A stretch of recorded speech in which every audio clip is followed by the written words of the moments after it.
శ్రీ అరుణాచలేశ్వరాయ నమః. గ్రంథం పేరు కపాలమోక్షం. ఒక ఆత్మయోగి ఆత్మకథ. గ్రంథ రచయిత పరమహంస.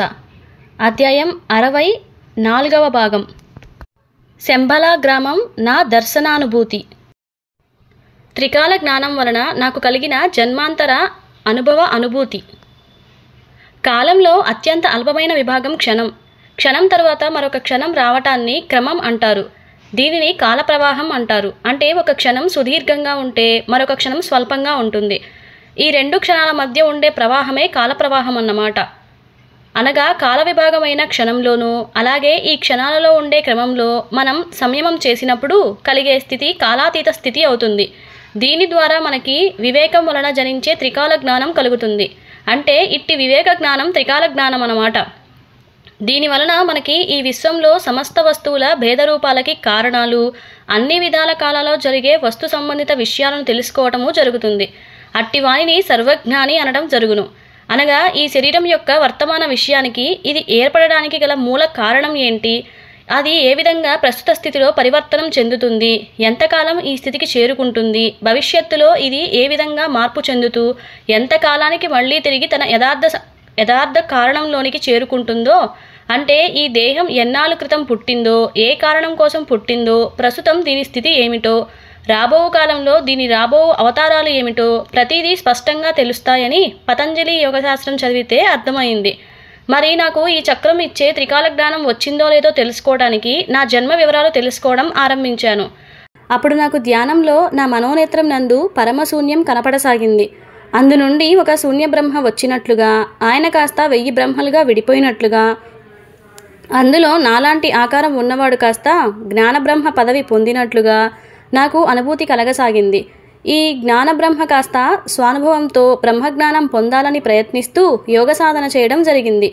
ఈ సాధనా మాయ వలన చిలుకగా మారినాడు. ఈ చిలుక నుంచి తిరిగి 84 లక్షల జీవజాతులుగా మారినట్లుగా అనుభవం అవసాగింది. ఆ తర్వాత మానవ జన్మ వచ్చినప్పుడు యోగ సాధనతో సిద్ధి పొంది విష్ణుమూర్తి అంశతో భగవాన్ వేదవ్యాసుడిగా మారినాడు. దీనితో ఈయన తిరిగి జ్ఞానబ్రహ్మగా పొందినాడు. ఈయన కాస్త ఉండకుండా తను పొందిన జ్ఞానం లోకానికి తెలియచేయాలని వేదవ్యాసుడు కాస్త వేదాలు, పురాణాలు, ఇతిహాసాలు, భాగవతం, మహాభారతం రచించడం జరిగింది. కానీ వీటన్నింటిలోనూ భగవంతుడు మహావిష్ణువు అని, పరమాత్ముడు ఆకార స్వరూపమని చెప్పడంతో కాశీక్షేత్రంలో నందీశ్వరుడితో వాదనలో ఓడిపోయి మహాశివుడే అందరికీ మహాదేవుడని గ్రహించినాడు. కాశీక్షేత్రంలో ఆకలి సహనశక్తిని భరించలేక కాశీక్షేత్రంలో నిందించడం జరిగింది. ఇదే కాకుండా కాశీక్షేత్రానికి ధీటైన వేదకాశి నిర్మించడానికి ప్రయత్నం, అలాగే తల్లి కోరిక మేర తమ్ముడి భార్యలతో సంగమించి ధృతరాష్ట్రుడు, పాండురాజు, విదురుడు సంతానంగా ఇవ్వటం, సుఖమహర్షికి జన్మ తండ్రి కావటం, ఇలా శివనింద, కాశీనింద, స్త్రీల నింద, దేవీనింద, శాపాలు పొందటం జరిగిందని నాకు అవగతమైంది. ఈ శాపాల నివారణ కోసం కొన్ని పునఃజన్మలు ఎత్తుతూ ప్రతి 48వ మానవ జన్మలో యోగ సాధన చేస్తూ కర్మఫలాలు తగ్గించుకుంటూ మిగిలిన జన్మలో కర్మలు పెంచుకుంటూ 1000 కోట్ల సంవత్సరాలు నడవడం జరిగిందని నా మనోదృష్టికి వచ్చింది. ఆది జన్మ కారణాలు, ఈ ప్రస్తుత జన్మ వివరాలు తెలిసినాయి అని అనుకుంటూ ఇక రాబో భవిష్యత్ జన్మలు ఉన్నాయా అనే సందేహం రాసాగింది. ఇంతలో ఎవరో నాతో చెప్తున్నట్లుగా నా రాబో భవిష్యత్ జన్మ కనపడసాగింది. ఇది అమెరికాలోని లాస్ వేగాస్లో ఉన్న ప్రాంతమని, అది ఒక చెక్క ఇల్లు నిర్మాణంలో 4 బెడ్రూమ్లు ఉన్న ఇల్లు కనపడసాగింది. నా తల్లిదండ్రులుగా జోసెఫ్, జెన్నిఫర్గా ఉన్నారని, నా పేరు మైకేల్ అని పిలవసాగినారు. అచ్చంగా వీడు ప్రస్తుతం నా పోలికలతో ఉండేసరికి నాలో భయం, అనుమానం మొదలైంది.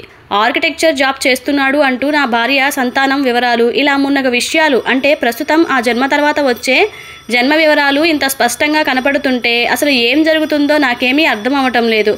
అంటే రాబో జన్మలు కూడా ముందుగానే నిర్దేశించబడినాయి అని నాకు అవగతం అయ్యేసరికి నా సామిరంగా, నా బొంద, నా బూడిద, ఇంకా సాధన చేయడం ఎందుకు అనిపించసాగింది. ఇంతలో ఇంకా భవిష్యత్ జన్మలు ఏమీ కనిపించకపోయేసరికి, అంటే ఈ జన్మలో ఏదో ప్రారబ్ధ కర్మ వలన నా భవిష్యత్ జన్మ అమెరికాలో ఉంటుందని అనిపించసాగింది. ఆ జన్మ నా తల్లిదండ్రులు చాలా స్పష్టంగా కనపడేసరికి నోట మాట రావడం లేదు. ఈ భవిష్యత్ జన్మకి కారణం ఏమై ఉంటుందని అనుకుంటూ ఉండగా ప్రస్తుత జన్మలో నేను కాస్త అమెరికా వాసులు అయినా మన వాళ్ళకి జాతక సమస్యలు పరిష్కారం తీర్చడం, వారి దగ్గర డబ్బులు తీసుకోవడం, ఇలా 91 మందికి సేవ చేయడం వలన వారిలో కొంతమంది ఈయన అమెరికాలో వచ్చి స్థిరపడితే బాగుంటుంది కదా అని అంటూ నన్ను అడగటం, నేను సరే అనటం నాకు లీలగా గుర్తుకు రాసాగింది. అంటే వీరి మనోసంకల్ప బలం నాకు ప్రారంధకరంగా మారి మైకేల్ జన్మకు కారణం అవుతుందని అర్థమవసాగింది. అంటే నా సాధనా శక్తితో ఈ భవిష్యత్ జన్మ కారకమైన ప్రారంధ కర్మ నివారణ చేసుకునే అవకాశం ఉన్నదని నాకు అవగాహన రాసాగింది. అంటే రాబోయే జన్మలు తమ సాధనా శక్తితో నాశనం చేసుకోవడానికి యోగ సాధన అవసరమవుతుందని స్ఫురణకు రాసాగింది. అలాగే ఈ భవిష్యత్ జన్మ అయిపోతే మళ్ళీ 1000 సంవత్సరాల వరకు జన్మ అనేది ఉండదని, మళ్ళీ నేను దేనికో స్పందించడం వలన 2323 సంవత్సరానికి మానవ జన్మ మొదలై 2424 వరకు అనగా 1000 సంవత్సరాల వరకు కొనసాగుతాయని అంటూ ఆదిత్య 369 సినిమాకి ఇలాగా 2424 సంవత్సరాల వరకు నేను ఎత్తబోయే భవిష్యత్ జన్మను టకటకామంటూ వరుసగా కనపడుతూ ఉండేసరికి నా కళ్ళు తిరగటం ప్రారంభించింది. వామ్మో వాయ్యో, అసలు నా ప్రమేయం లేకుండా 1000 సంవత్సరములు విశ్రాంతి కలిగిన తరువాత మరో 1000 సంవత్సరాల పాటు నా భవిష్యత్ జన్మలు ఎవరు ఇలా ఉండాలని నిర్దేశం చేస్తున్నారో తెలుసుకోవాలని అనుకుంటూ ఉండగా అసలు నిజంగానే నా భవిష్యత్ జన్మ అనేది ఉన్నదా అనే సందేహం రాగానే నాకు ధ్యానభంగం అయ్యింది. అనుకోకుండా నేను కాశీక్షేత్రానికి వెళ్ళినప్పుడు వేదకాశీ ప్రాంత దర్శనం చేసుకుంటున్న సమయంలో నా భవిష్యత్ జన్మ తాలూకు తల్లిదండ్రులు తారసపడటం, వాళ్ళు కాస్త నాకు అమెరికా వాసుల రూపంలో, అది కూడా లాస్ వేగాస్ ప్రాంతం నుంచి కావటం నాకు మతిపోయింది. వారి మాటలు బట్టి చూస్తే భారతీయ ఆధ్యాత్మికత అంటే వీరికి చాలా ఇష్టమని, కనీసం రాబో జన్మలోనైనా ఒక యోగికి జన్మ ఇవ్వాలని అనుకుంటున్నారని, నాలాంటి జ్ఞాన గురువులు తమకి పుత్రుడిగా పుట్టాలని ఏకంగా వాళ్లే నన్ను అడిగి నా కాళ్ళ మీద పడేసరికి నేను యథాలాపంగా తదాస్తు అని దీవించడం జరిగింది. ఆ తర్వాత నేను చేసిన పొరపాటు ఏమిటో తెలుసుకుని పరమశివుడు కాస్త నా గొయ్యి నా చేతే తీపించాడని, వారి కడుపున నా అనుమతితో భవిష్యత్ జన్మ కలిగేటట్లుగా చేసినాడని తెలిసేసరికి గతుక్కుమన్నాను. ఆ తరువాత ఏదో తెలియని దిగులుతో మనోవేదనతో ఇంటికి చేరుకోవడం జరిగింది. ప్రస్తుత రాబోవు నా భవిష్యత్ జన్మ ఎలా అంతం చేసుకోవాలో అర్థం కావడం లేదు. లేదంటే మళ్ళీ ఈ ఒక్క జన్మకి ఆశపడితే మరో 1000 సంవత్సరముల వరకు జన్మలు ఎత్తవలసి ఉంటుంది. ఆ తర్వాత ఉండనే ఉన్నాయి కదా మళ్ళీ 1000 జన్మలు. కాబట్టి మనకు విశ్రాంతి అంటే 1000 సంవత్సరములు కలగాలంటే ఏకైక భవిష్యత్ జన్మను అంతం చేసుకోవాలని నిశ్చయించుకున్నాను. తద్వారా నాకు 1000 సంవత్సరాల పాటు యోగనిద్ర మత్తు విశ్రాంతి దొరుకుతుంది. ఆ తర్వాత వచ్చే 2323 సంవత్సరం నుంచి వచ్చే భవిష్యత్ జన్మలు ఎవరి చేత నిర్మిస్తున్నారో తెలుసుకోవాలని ఆకాంక్ష మొదలైంది. కారణం లేకుండా కార్యం జరగదు కదా. ఈ భవిష్యత్ జన్మలు ఇలా ఉండాలని ఈ కాలచక్రంలో ఎవరో నిర్మిస్తున్నారని నాలో బలంగా అనిపించసాగింది. అది ఎవరు అని అనుకుంటూ ఉండగా నాకు ధ్యానం చేసుకోవాలని బలంగా అనిపించసాగింది. శంభలా గ్రామం నా దర్శనానుభూతి. నేను చక్ర సాధన ధ్యానంలో ఉండగా నా మనోనేత్రం ముందు టెంపుల్ రన్వే ఆట మొదలైంది. నా సూక్ష్మధారి యాత్రకు బయలుదేరినాడు అని నాకు అవగతమవుతుంది. టకటకామంటూ దృశ్యాలు కనిపిస్తూ నన్ను దాటుతూ అవి ఏమిటో నేను తెలుసుకుని లోపల 3D డైమెన్షనల్ కనపడసాగింది. మేరు శ్రీచక్ర కోట ఈసారి విచిత్రంగా 2 చక్రాలు డైమండ్ ఆకారంలో, ఒకటి ఆకాశం వైపు ఉంటే మరొకటి కింది వైపు భూమి లోపల ఉన్నట్లుగా కనపడసాగింది. అంటే మేరు శ్రీచక్రాలు 2 అని అనుకుంటూ ఉండగా డైమండ్ అనగా నేను పైన ఉన్న శ్రీచక్రంలోనికి ప్రవేశించానని, భూమి లోపల ఉండే శ్రీచక్రం లోపలికి ఇంకా ప్రవేశించలేదు అని అనుకుంటూ ఉండగా పైన ఉన్న శ్రీచక్ర బిందువు నుండి లోపలికి ఒక సొరంగ మార్గం కిందకి వెళ్తున్నట్లుగా కనపడసాగింది. అంటే పిరమిడ్కి అలాగే శ్రీచక్రానికి 5వ ముఖం ఉంటుందని, అది ఆకాశం కేసి చూస్తోందని ఏదో పుస్తకంలో చదివిన విషయం గుర్తుకు వచ్చేసరికి నా సూక్ష్మధారి సొరంగ మార్గంలోనికి ప్రవేశించటం, అది కాస్త కొన్ని క్షణాలకి కింద ఉన్న బిందువు ప్రాంతానికి చేరుకోవడం జరిగింది.